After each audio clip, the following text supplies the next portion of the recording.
बिस्मिल्लाहिर्रहमानिर्रहीम। अस्सलाम वालेकुम नाज़रीन, आज हम आपको बताने जा रहे हैं हमास के बारे में कि हमास सरंगों की जंग की माए फ़लस्तीनी तंजीम अस्करी क़ुव्वत कैसे बनी और ये असला कहाँ से हासिल करती है।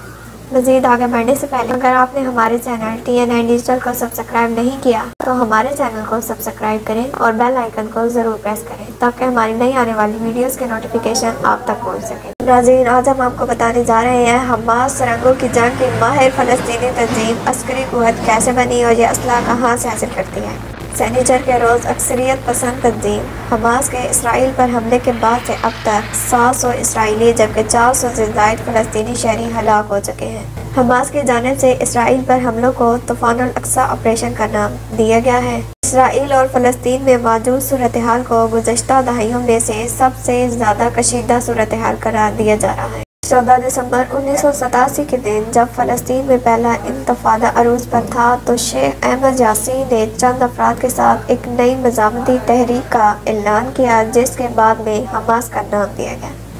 इस रिपोर्ट में हम जायज़ा लेंगे कि हमास की बुनियाद कैसे पड़ी, ये तंजीम हथियार कहाँ से हासिल करती है और इसके पास मौजूद रॉकेट और मिसाइल किस सलाहियत के हामिल हैं। हमास के असलाह के बारे में बात की जाए तो हमास की इब्तदा हल्के हथियारों से हुई और बाद में उसने असला साजी करना भी शुरू कर दी। माजी में हमास से मुंसलिक असला कारखानों पर इसराइल ने वक्तन फ़वक्तन बमबारी भी की।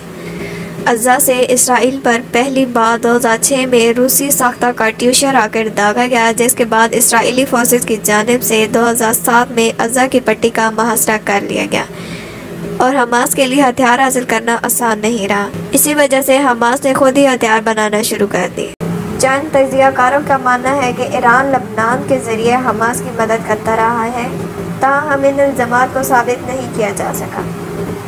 इस दौरान हमास ने मिसाइल बनाए जो आगाज़ में तो काफ़ी हल्के थे, लेकिन सन 2007 में हमास की जानिब एक नई तर्ज की जंगी हिकमत अमली सामने आई जिसे सुरंग की जंग कहा गया और फिर चंद ही वर्षों में हमास ने सुरंगों का एक पेचीदा और मरबूत निज़ाम बनाया जो अज़्ज़ा को मिस्र और दीगर इलाकों तक रसाई फराहम करता है।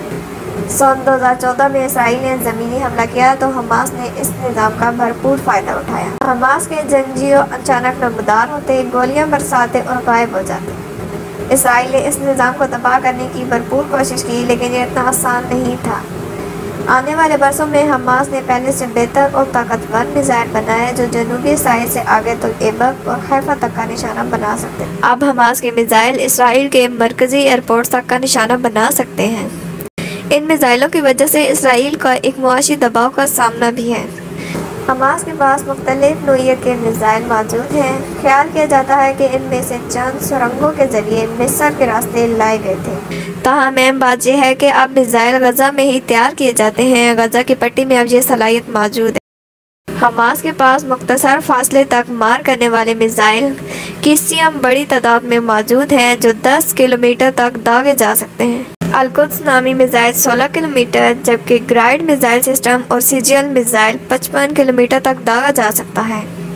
इनके अलावा हमास के पास अब तवील फासले तक मार करने वाले मिसाइल भी मौजूद हैं जिनमें अल-फज्र 100 किलोमीटर जबकि चंद मिसाइल 120 से 200 किलोमीटर की रेंज रखते हैं। हमास के पास ऐसे हथियार भी मौजूद हैं जो यरूशलेम और तुल इबल तक का निशाना बना सकते हैं।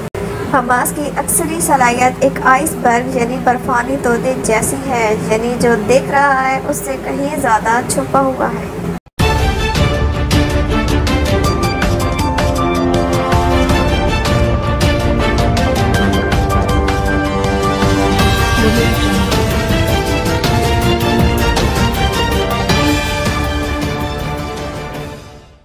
TNN Digital